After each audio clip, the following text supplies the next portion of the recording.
Welcome to the Recruiter Startup Podcast.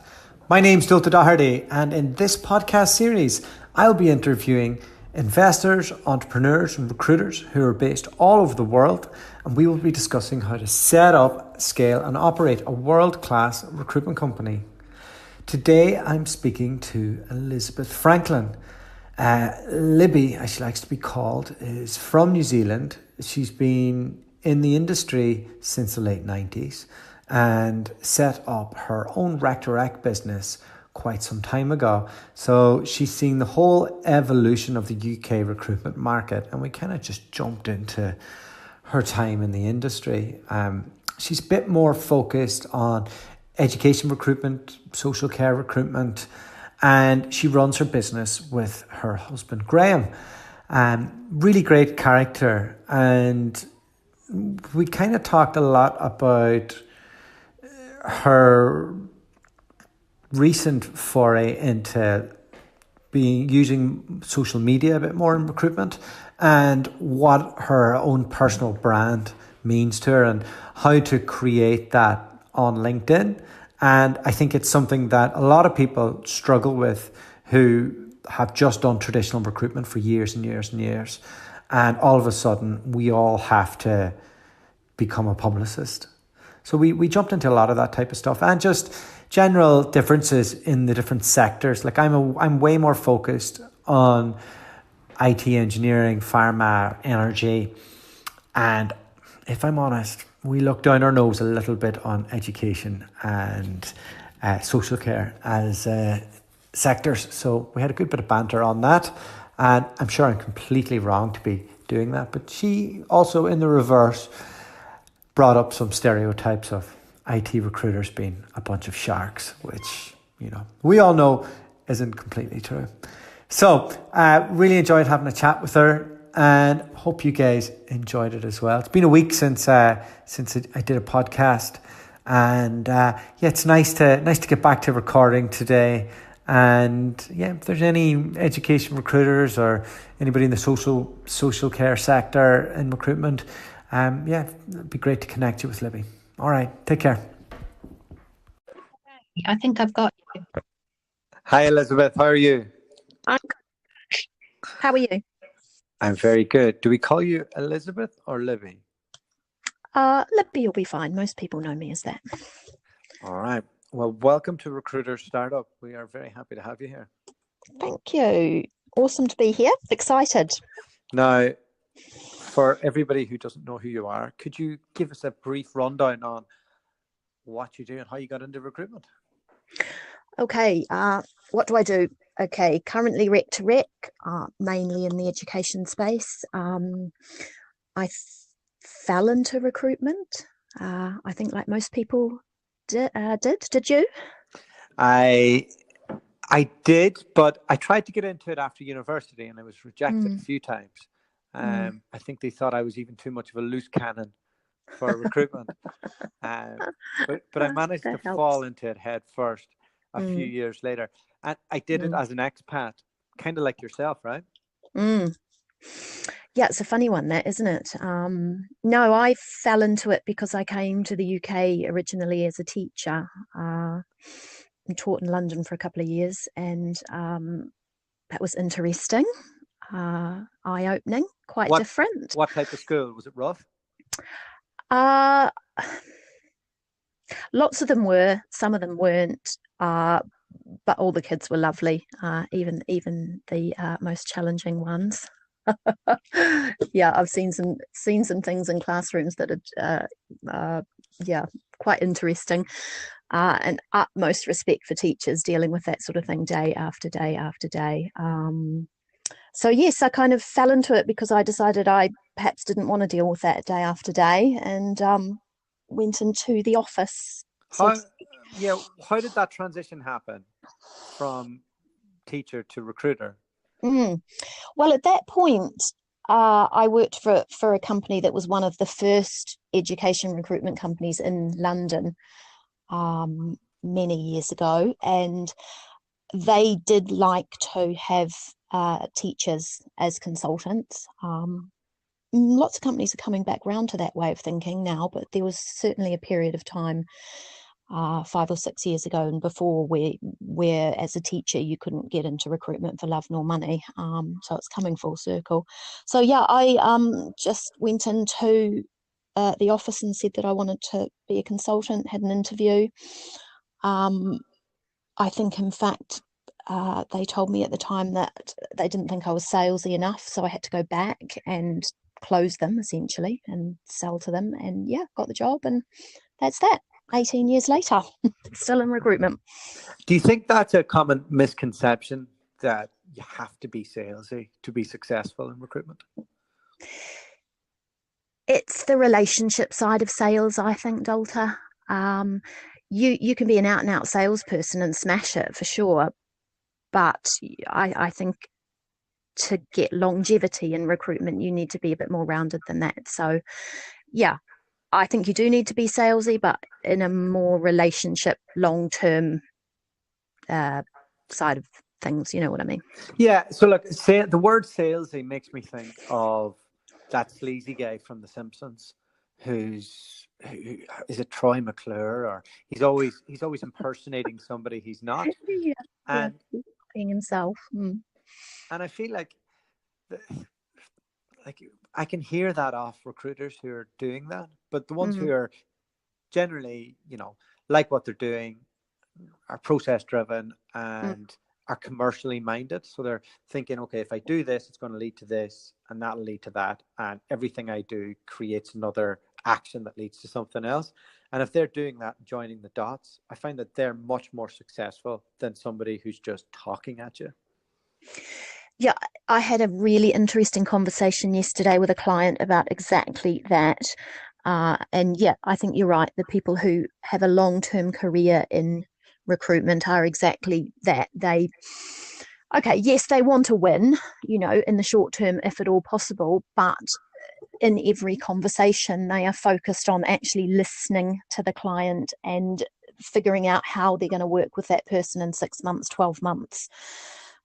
Really understanding the business, so that when they get a candidate on who's not your usual cut and dried recruitment consultant, you can have an intelligent conversation with a client and talk to them about their business rather than the particular role they need to fill. Sure.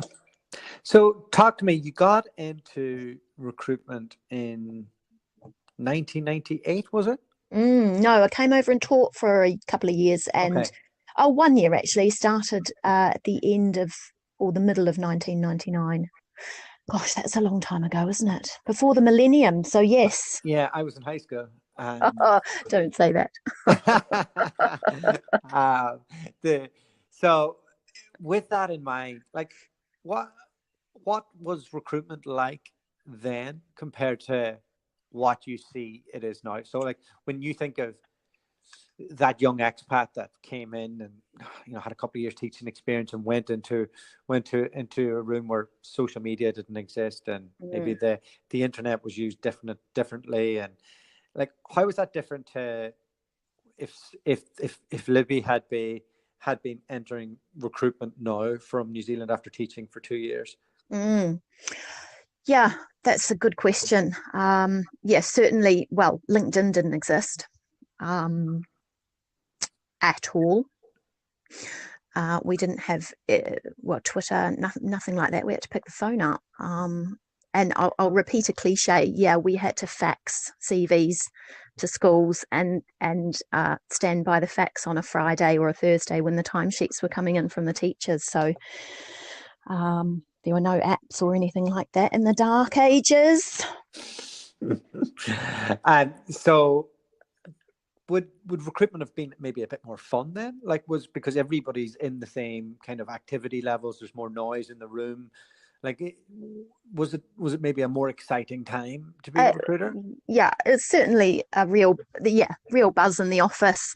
I think it was exciting because there was more face-to-face things going on. Although remembering that education recruitment is high volume temps mostly, it's high compliance as well. So you are meeting your candidates face-to-face, you're interviewing them, you're clearing files. So it's a possibly different than I don't know, professional services, HR, recruitment, where you might have a patch that's 200 miles away from where your actual desk is. It's a much more relationship based sector.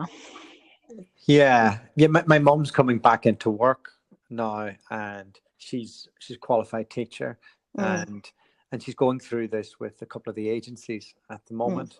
mm. So it was interesting having even my own mother complaining about recruitment agencies. You know, when I worked and was trained, we interviewed the teachers face to face, which was great fun. We did simple things then, like bring them through to the office and interview and introduce them to the rest of the team. I very rarely hear of that happening now. I mean, maybe it does and people don't talk about it. I don't know, but that was a function of that particular company to really build that relationship with the teacher in a time when actually there weren't very many competitors around. You know, the UK is a very saturated market, Mm, and without knowing your sector, like things are moving really quick in every sector mm, that we hear about. mm, In New Zealand and in Western Australia, where I was a recruiter in Western Australia, and mm, it is still more relationship driven. So when I mm, was doing executive IT hires mm, and technical ones, we'd bring them into the office, we'd have to meet them, mm, and we'd be working across like different patches, so everybody in the team would kind of get to have a wee interview at them, mm, mm, so they'd kind of know that, okay, I've got 4 recruiters working for me, trying to find me a job across the marketplace. mm, I, I feel even in this, like I've been doing this for nearly 8 years, so mm, even in those in the years since I stopped that, so like the last 4 years, the speed to market and having the time to do that, mm, people want things right away, and other agencies will just be straight across it. So it's mm, very hard to be as quality driven in your mm. work as you once were, I find. I don't know if you've seen that there erode to a point.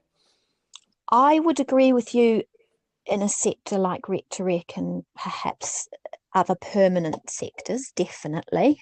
I would agree with you, yes.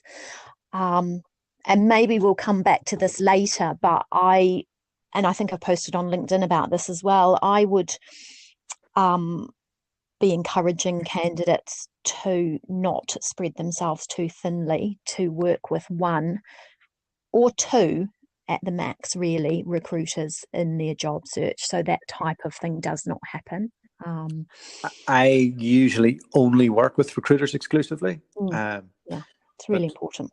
yeah, otherwise it's just it's just too much work. Sometimes if I've interviewed them and they have used another actor act, and they'll say, look, here's where they've sent Mm, me, and I'll go, okay, right, well, they've got it wrong. Okay, mm, no, I'll work with you. But if they start, if I feel like they're they're using one of my competitors and we're across 60% of the same clients, I just don't want to. It always mm, ends badly. mm. Sometimes I win, sometimes I Yes. don't, but invariably somebody gets pissed off along the line, and it's just something I don't want to go into, really.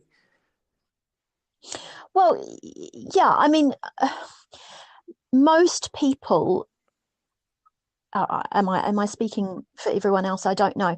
I certainly want to give a candidate the best crack at the market and the best experience that I can give them, because actually, and you'll know this, working for myself, I haven't got 30 hours in the day. You know, if we make a decision to work together, you're the focus of my time. So you know, I want to do the best for you. I don't want to be competing against 5 or 6 other agencies who are doing the same as me and not doing it as well as me, just quietly. But um, you need somebody who can be honest with you, I suppose, and who you can trust to do that for Yeah. you. So that kind of leads me into, you worked for a company. Did you work for a company for like 4 years before you set up your own, or how long were you working for somebody else before you went into, doing your own thing? So I started in recruitment in 1999 and set up on my own late 2006, early So you'd 2007. been through the ringer at that stage, yeah, then. about 7 years or so. Lots of different roles: consultant, business development, always sales focused, but yeah, mainly in the education And I sector. see that It was good fun. the last role you did was an internal recruiter. Is that what kind of led you to thinking, oh, wait, actually, maybe I could have a crack at this rec direct thing, and it might be worth it? Yes, and it was fairly new at the time. There weren't that many rec to rec companies around, actually, at that time. I mean, there were a lot, but by no means the way it is today. So yeah, that was it. And I had a really good network. I had a great client who really helped me out my first couple of years, and I will remain forever grateful. And that was it. What was it like recruiting in the recession? I found it fine because I had a solid client base, and education recruitment and social care recruitment and various public sector recruitment is recession proof ish. Companies will still grow in a recession. It's just a matter of building your relationships and keeping them strong, and thinking outside the box as well. A lot of people I placed in the recession, they didn't actually have a vacancy for. You work with your husband. How does was that from day one, or did he come on at a later date? And how, like, I'm fishing with this question because I know what it's like. Well, how do we not kill each other? Well, there's an easy answer to that one. We work in separate parts of the building for a start. We've always worked together, aside from a brief period when we didn't. So yeah, it just works. I don't know why. We each do our own thing. Does it feel like you run two separate companies within the one? I think we complement each other, and I think I said this to you before. Graham has a way with some clients and candidates who probably prefer him to me, and vice versa. It's I guess it's like any other recruitment consultancy where you might phone and think, oh God, it's him on the phone. I don't want to speak to him. Get me Libby, or vice versa. I don't want to speak to Libby. Get me. Yeah, Graham. everybody preferred speaking to Charlotte in our business, but she wanted to go have children. Well, there you go. Not everybody's going to like you. So it's a good balance, and we've honed it to perfection over the last 15 or so years. So you both run independent desks. Do you like sit down and have strategy meetings, or like do you discuss, like, is there any parts where you're overlapping?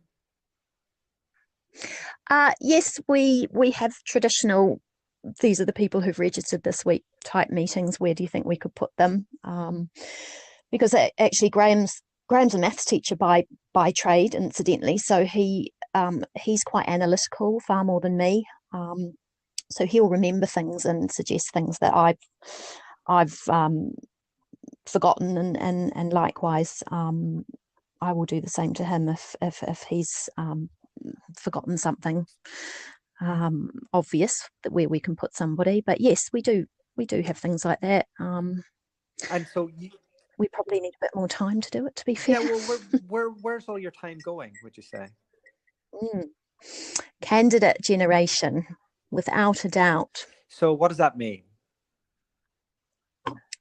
So, gosh, finding people. How'd you do that? So LinkedIn, which is proving to be really good, actually, after quite a few years of not using it probably as much as I should have done. I've really been impressed with how much of a networking tool it really is. And I probably sound really out of the loop on with that. With all the tips and tricks I've been giving you as well. Of course, yes. And you're, I'm trying to implement the 4-hour working week, Dalta, but I'm struggling at the moment. It's a process. So it it fascinates me that the two yous are running independent businesses within the one. You got into it really early. So if I'm to give you a Mm, time machine and you go mm. back to when you started with him and you set up this business, are you happy that you've kept it a lifestyle business and you've created a great little business that's very reliant on you, time wise, everything? Um, Mm. or if you could go back, would you have scaled out a little bit and uh, and maybe created a bit more of a traditional model, knowing that you're still in it today? Potentially, yes. Potentially, but you're not jumping into this time machine for me, Livy. You're not turning that dial, No, hey? not no. No, yeah, potentially. Um, if I look back to when I started, yeah, we probably could have done a bit more with the business, with the way that Rec to Rec has gone over the years. Um, I probably could have exploited my New Zealand contacts a little bit more. Do you mean that in Um, terms of working the New Zealand market, or yes, yes, yeah, yeah. Because as you know, Asia Pacific exists quite happily without Europe, doesn't big it? time? So, you know, yeah. So it's the rest of the world does still turn around even when Britain and America uh, have issues. So yes, I probably could have exploited that a little bit more. I do love you Kiwis, but the recruitment market there is a tough rec market to work.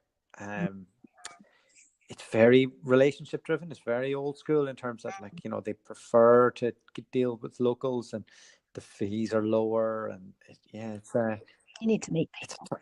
it's Yeah. a it's well, I mean, you'd need to, it feels like I'm jumping into a time machine anytime I'm talking to New Zealand. And Not you as well. I get enough of that from yeah, Graham. but I suppose you did miss one of the greatest booms in the history of recruitment in terms of Australia, circa 2005 to I don't know when it stopped or if it did stop, Stopped, but yeah. Yeah, no, overseas has never been a big thing of ours. But we've recently placed a couple of people internationally, and yeah, we might look yeah. at that. We may look at that. It's yeah, Is there it's a got market for doing private school education across Europe and Asia? most of my clients have overseas offices that do international schools and expat schools. So for teachers, you can go and teach anywhere in the world you want. I would have thought that would have been a, a good market to work, because those teachers don't, and a lot of these schools, they don't need to be as qualified as teachers do in the UK, um, because they make their own rules because they're private. Is that right? Mm. Uh, a lot of overseas schools, and I'm a bit out of the loop in qualifications that teachers need. But yes, some overseas schools will run a UK based curriculum, and in that case, you need to Mm. have um, a PGCE and QTS and that type of thing. But other schools who run the I can't say it properly. What's that French Labac. qualification? That's Labac. Yes, will run things differently. So it's if you're a teacher, you can get work anywhere in the world, which is great to see. I'm pleased about that for my clients, and it's great for people who work in the UK in education recruitment who want to relocate as well, because oftentimes they'll take you out there if you want to return home. It's how a lot of my colleagues actually ended up going home with a job in place to work the overseas office of education recruitment Um, companies. with constraints on anything that's government based, Mm. have you seen, like, your clients, their like the margins and stuff that they work, have they been cut over the years? Yes, in a word. Um, there's a new framework out at the moment that major players in education have joined, some haven't, which makes margins transparent to schools. So schools and teachers can see exactly how much margin an agency is making, which I'm sure is making for very interesting conversations. But yeah, certainly margins have dropped. But then you've got the SEN side of things, the SEND side of things, where margins have potentially risen What's because that? Sorry, the of SEN. special education, special education, special educational needs. So children who go to schools for profound and multiple learning difficulties, physical disabilities, those types of teachers are in high demand. And there's a lot of money being poured into that as well. So yeah, in a word, yes, but there's market quirks, I would say, that mean you can charge a higher margin. If anything, I would say that teachers' pay has been driven down over the years, which is a whole other issue, I think, for supply teachers. So that yeah, that would be a challenging thing. When you look at your clients, so I know nothing about education recruitment. As I mentioned, I think maybe some of us who come from the IT and finance world, we look down our nose a little bit on it. But then you look down your nose on IT recruitment, so. I think we made a decision early on not to work the IT market too much. Because I think the traditional viewpoint is that it's quite sharky, isn't that right? Yeah. So I mean, we would like when you're in a room full of killers, you just it's different, right? We just look at them. We'd look at education and social care recruitment, and I just think, listen, they wouldn't survive a day here. Like they wouldn't. Like we would eat them up, spit them out, and send them back to the industry that they're from. They just wouldn't be able for it. And my clients all have that kind of thought process when it comes to transitioning people from one recruitment. So like, I couldn't transition somebody from your space to my space, and definitely not in an international move. Sometimes, like if there's a real top performer who kind of maybe they're a top performer, they're female, and they're in education, I could maybe get that person an international move. Maybe, not sure. Definitely not a man that's in it. Just because sometimes people are looking for their diversity quota. Women can be a bit more attractive to them. It's not the same on the reverse, though, is it? Yeah, you could, like, if you're an IT or finance recruiter, you could they'd welcome you with open arms in education or social care, wouldn't they? I would think so. I think the key is you need to have high volume temps experience to even start to be successful in education recruitment. It starts very early in the morning, and you are getting upwards of 20 plus people out for the day. Hospitality and industrial people would probably laugh at that volume, but it is busy. You then need to spend the next part of the day getting your long-term base sorted out, so that brings the money in for you. Hang on a minute, my phone's ringing. So that brings the money in for you. And then at the end of the day, you've got that same busyness of high volume temps and all the processes that go along with that. So if you're a perms recruiter, there's a really steep learning curve. If you're an IT contracts recruiter, potentially, but you've got to like being at work for 7 o'clock in the morning. Honestly, it's completely different IT contract, because the margins are so high, and like if you're doing an IT perm project manager or an IT contract project manager, it's very similar.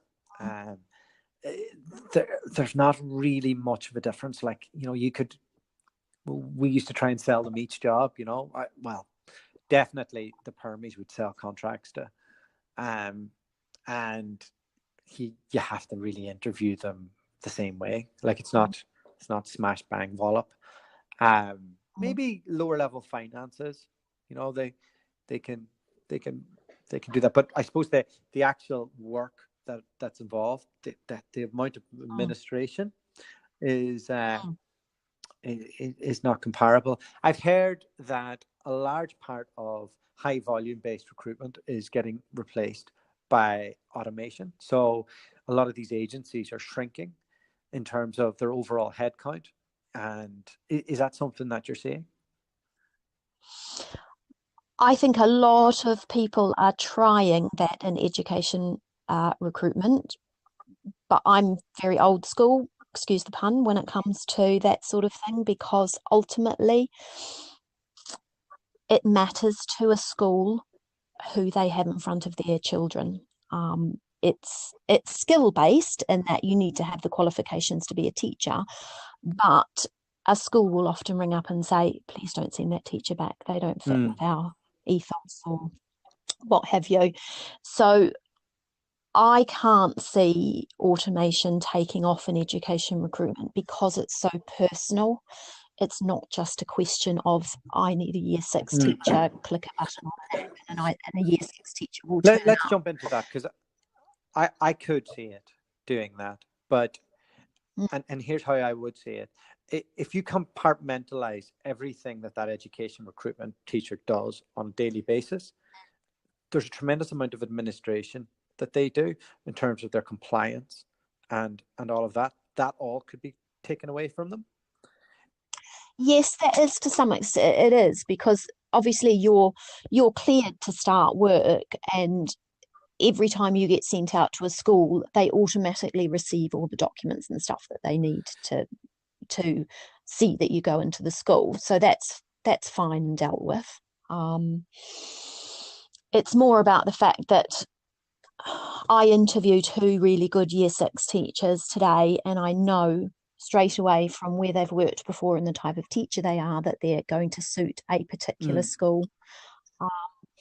And there are incredibly difficult year 6 classes to teach, and there are classes that the children won't even notice they've got a new teacher. They'll just sit down and get on with their work. It sounds quite... I don't know where, but there are. That sounds quite aligned to rec to rec.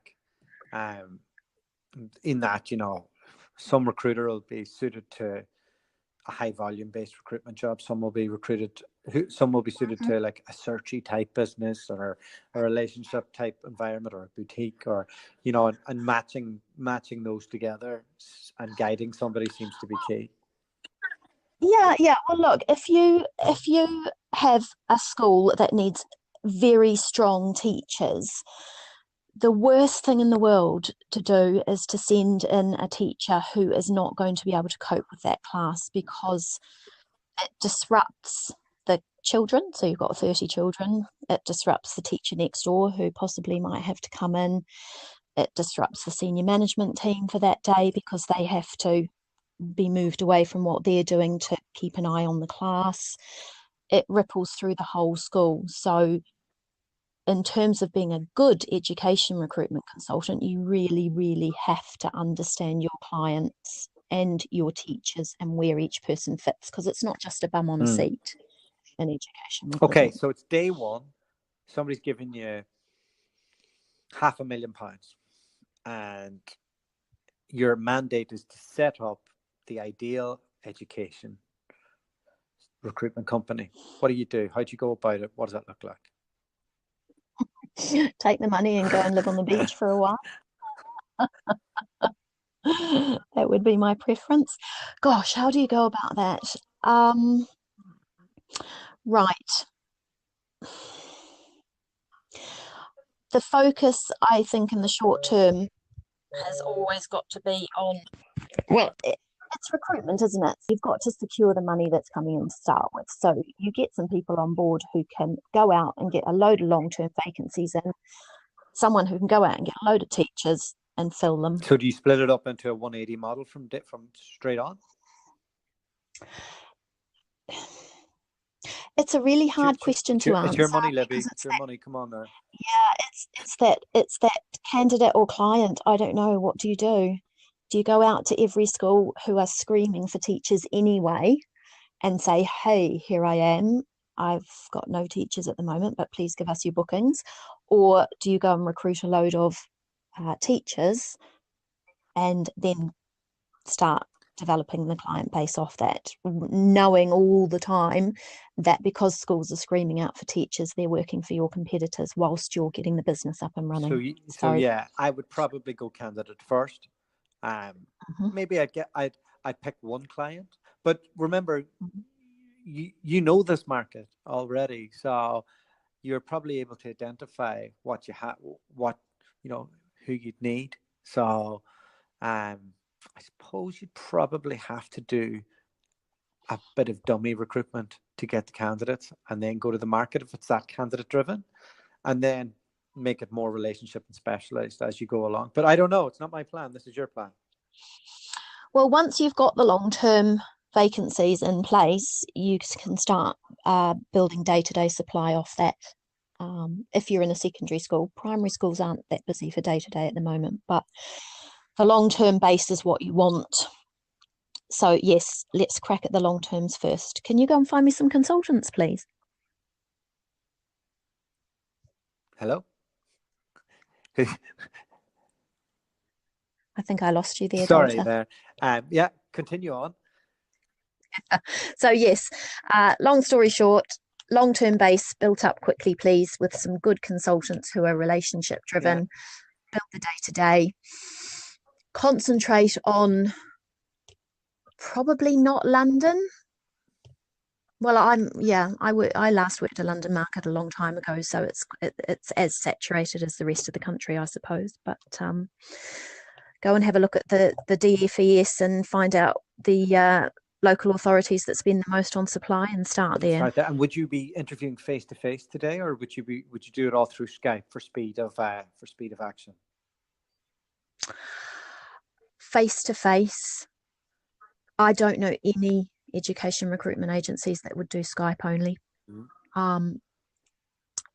Because you've got to meet them face to face at some point anyway, because you need their documents and whatnot. So you might as well do it all at once. Oh, so you can't do those documents online? No, you need to cite originals, as far as I know. Right. Okay. So that's why there's so many regional based players, eh? Yes.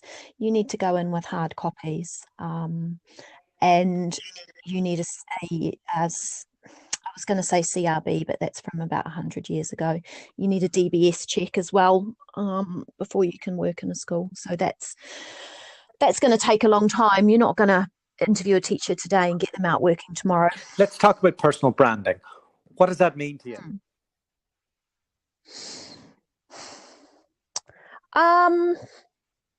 I don't know really. You're being forced to go down this road now with everybody else. I know. I don't know. I've always just been me. So there's a large proportion of the recruitment population, I'm sure, that would just think, oh, Christ, not Libby. And I would hope there's a small percentage that might say, yeah, she's really good. I like her.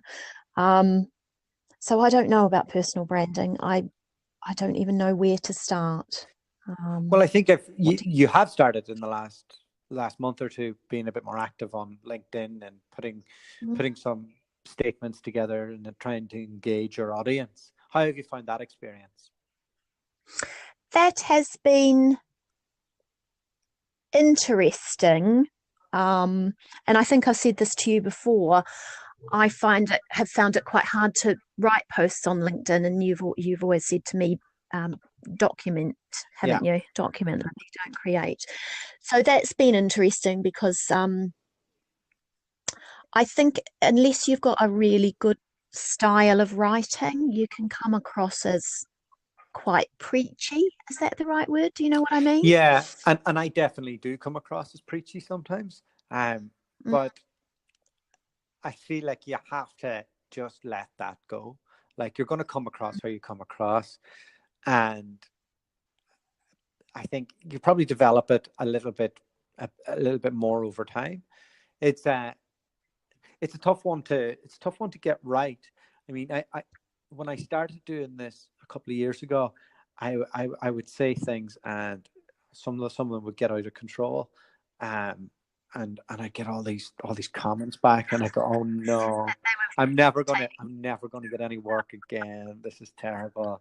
And I know Josh Harrison has made a living out of that, and that's his thing, and that's cool, and that's his personality, and he's a great guy, but he's able to fish with dynamite, and it works for him. So I remember I kind of was like, oh, do I want to do that, but God, I don't want to sound completely wanky as well. I don't want to be like preaching as well. So it's how do you find the middle line between being explosive and helpful, and getting a bit of action going as well. And I suppose that's part of the reason I wanted to do the podcast, so people wouldn't go, oh, your man's cock, so it's a fine line to tread, isn't it? And I think, and I don't know, people like Katrina might say similar things to me. I think there is a clear difference between the way men and women post and respond on LinkedIn. I think we get treated maybe a little bit more politely than people like Josh, even if we are being controversial. So yeah, I don't know. There is a fine line, and I'm still trying to develop a style, I suppose, on LinkedIn. But let's face it, I mean, anyone who talks to me for more than 2 minutes realize what I'm about and how I am. And I guess it's whether you buy into that or not, isn't it? Yeah. I've kind of figured out like the type of posts I like to do, and usually I'll find that there's certain things that annoy me in a day, and I like to post about that and just see if anybody else experienced it. So like I get these crap emails all the time, and I had a post there about like just deleting emails based on like the opening line and the amount of hatred I've gotten. So I read that. So that all the recruiters joined in, and they all had great fun with it. So they were like, everything that was that all the ones that I'd missed out on, they give examples of, and then what happened was it was Friday. So by Friday night, people started drinking, and you could see almost like my post was getting drunk over the weekend, and the commentators on it became more and more blue collar, and the hatred for recruiters came out, and I'm like, okay, all right, well, I don't really care. Now, a couple of years ago, I would have got freaked out by that, and I would have been like, oh my God, because like 100,000 people will see that post, and I would have been like, that's it, nobody's ever going to work with me again. But now I kind of feel that if people really want to kind of get to know what I'm about, they can have listened to the podcast. And I haven't had anybody who said, "Oh, that's wrong what you were saying on a podcast." But if I write it on LinkedIn, the masses will just come at you. So it's easy. And I also I think there's two ends of the spectrum on it when you're developing your style. There's the Oleg and Bridget stuff, which is absolutely horrific stuff, and they're just awful, like they really are. And then there's the fishing with dynamite stuff on the other end, and which is kind of like what Mitch Sullivan and maybe Josh to a certain extent, and I kind of like sitting center right, so a wee bit close to Mitch and Josh, but definitely nowhere near where Oleg and Bridget are. Far away from Oleg and Bridget. Yeah, they're a bit preachy. I'm always conscious of them when I'm writing, not to come across that way. Yeah. So what interests me about what they do is, and Jack Parsons to a certain extent as well, they have a big picture message, which is, I will help you. I'm a good person, and I've got a big message to help you all, and I'm not discriminatory against anything. Society is against you, not me. I'm the savior. And then what they say is, this awful thing happened, and here's a wonderful way that I've managed to help this person, and I can do it to you too. What do you think about this? And then all these people start thinking that oh, you're here to help me, and oh, it's the recruiter's fault. Um, it's the recruiter's fault. Okay, right. So let's all hate recruiters, and they really jump into what's wrong with jobs and the haves and the have-nots. And there's a massive market for it, and it really makes me sick because they just don't care. And maybe Jack No, Parsons does. I don't know him, but he does the big message thing. The other two are I'm not buying. do you find that there is a real divide, and this is what I can see in a mixed message in some of those responses to those types of posts between American recruiters and English, British, slash other country recruitment consultants? There seems to be a real divide between what people understand the job to be versus which country you come from. Maybe in terms of the responses, but I'm quite active on Recruiters Online on Facebook, and those people it's a very American heavy group, and there are a lot of big hitters, and those people abide Oleg Bridge. They hate it, and a lot of them will troll them.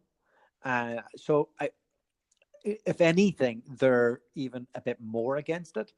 So I think anybody who's been in the industry for a while will see it for what it is, and it's just preying on the vulnerable for attention, and I just don't like it.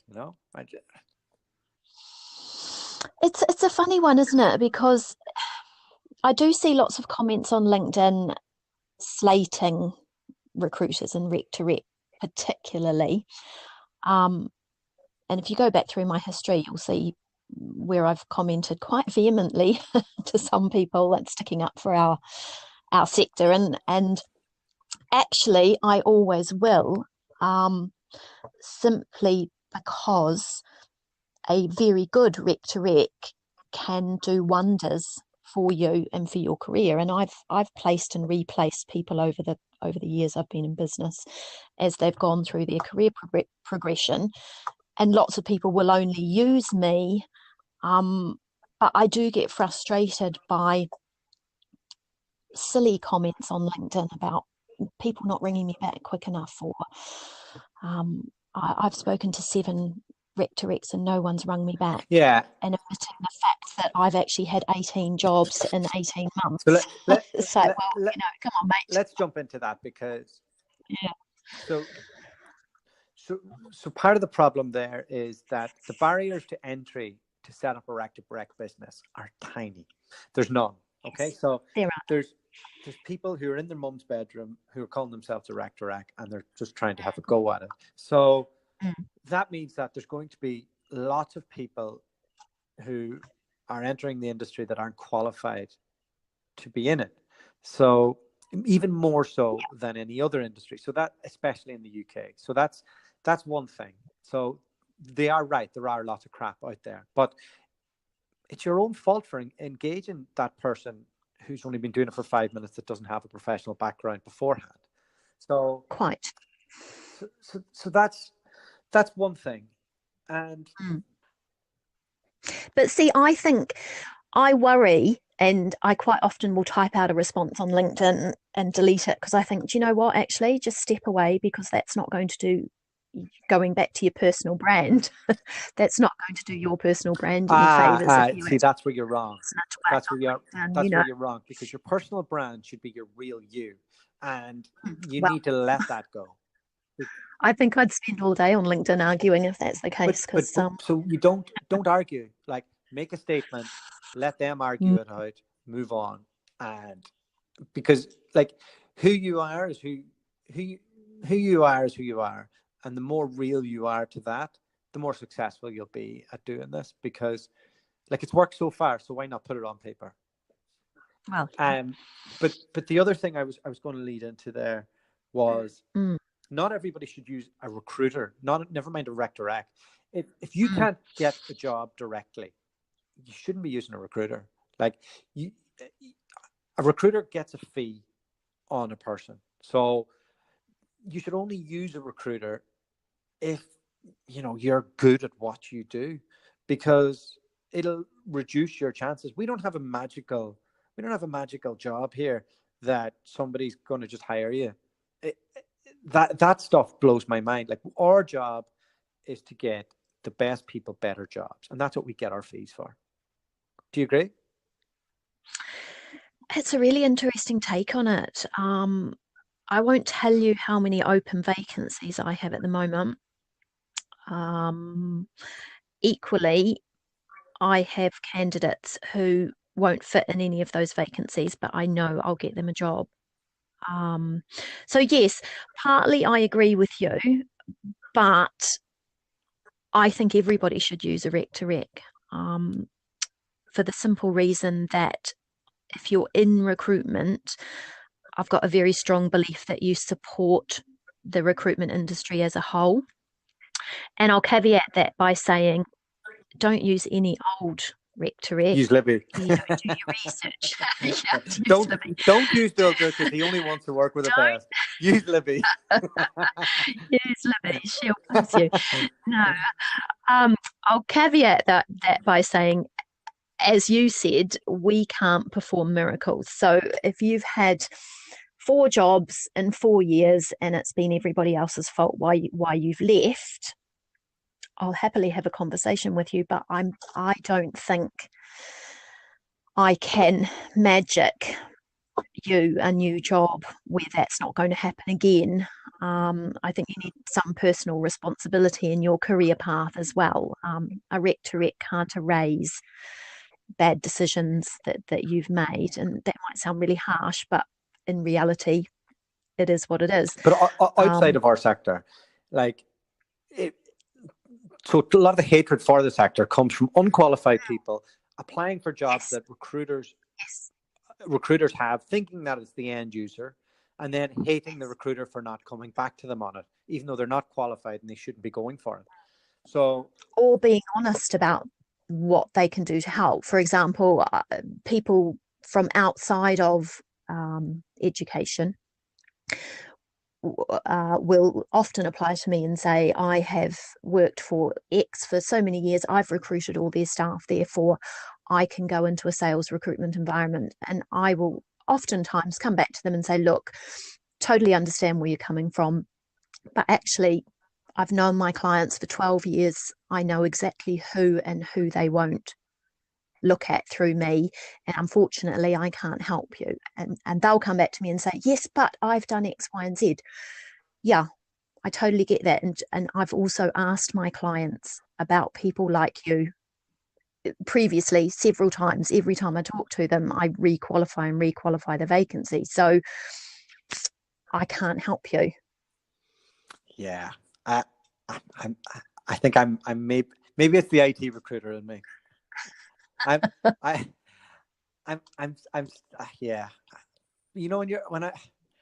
really do judge it from being in a high performing, competitive Robert Walters environment, and I think I see the world through that prism.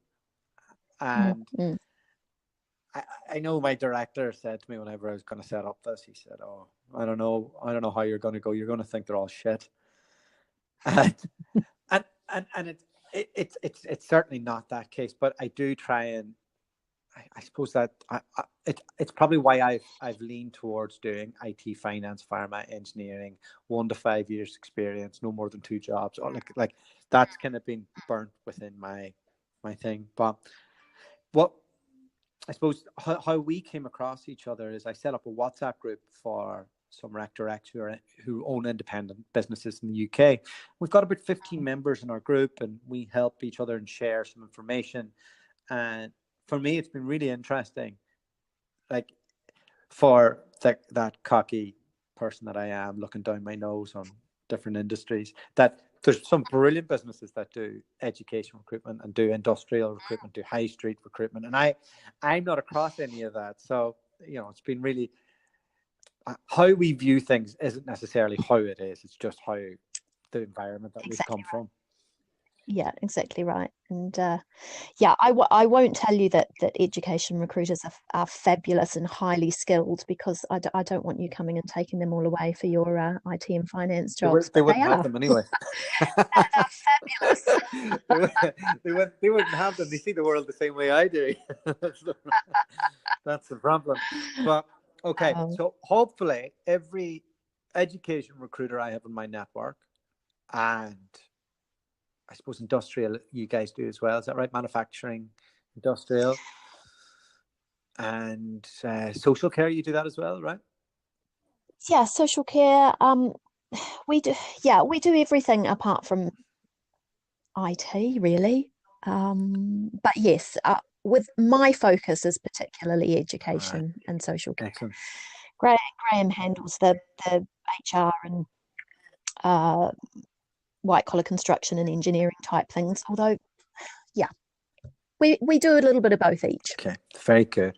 Well, look, it's been great chatting to you, and hopefully we can get this out to all those wonderful recruiters that are in your space. And yeah, wish you all the success. Oh, that would be lovely. It's been nice chatting to you as well, and for a change in proper words instead of over WhatsApp, which has been great. All right. Well, take care, and we will talk soon. Look forward to it. Massive thank you to Libby for coming on the podcast and sharing her 20 odd years of experience in this game with us. And, you know, I think it's really great that she's putting herself out there, coming on podcasts and trying to get more involved in social media and building her personal brand. And I enjoyed discussing what that meant for her. And you know, it's the way recruitment's heading. You know, we all need to be a publicist now and to be quite public in the way we do things. And a lot of us can be worried what everybody thinks of us online. And it's important that we work out how we can do that to the best of our abilities, really. And it takes a bit of practice, takes some guts, takes some courage. And ultimately, though, it's worthwhile. I came, as I mentioned in the interview, I put a WhatsApp group together of 15 of my competitors who are independent rec direct, probably doing different sectors. Some of them are doing kind of similar enough stuff. And what that's meant is that if anybody approaches me with in any sector in the UK recruitment market, I can introduce them to a rec direct that can help them out. And they can introduce me to any of the people that I'll deal with. And, you know, it's really worked out, and it's to the benefit of all our networks. And, you know, it's great to have a bunch of people who are going through exactly the same thing that you are. And, you know, I share a lot of information on what I do and how I go about it with people in the group. And they do the same with me. And it's ultimately helping us all to build our businesses together, because there's enough out there for us all to go after. And I think we can miss out by being a bit too protective over IP these days, because it's everywhere and it's easily accessible. And if you're somebody who's like me, who has remote staff, and you could be quite isolated and not around people, it's really great to have that network and know that there's other people in exactly the same shoes as you. So lots of great guests lined up over the next few weeks. So happy to get back recording and, you know, getting some great content out there. Hope you're all doing well and finishing the quarter strong. I know it can be hard to push on in the next couple of months, but yeah, we all just have to keep the head down and make it happen. Take care. Catch us next week. The podcast you just heard was made using Anchor. Ever thought about making your own podcast? Anchor makes it really easy for anyone to get started. It's a one-stop shop for recording, hosting, and distributing podcasts. Best of all, it's 100% free. Sign up now at anchor.fm/new. That's anchor.fm/new to get started.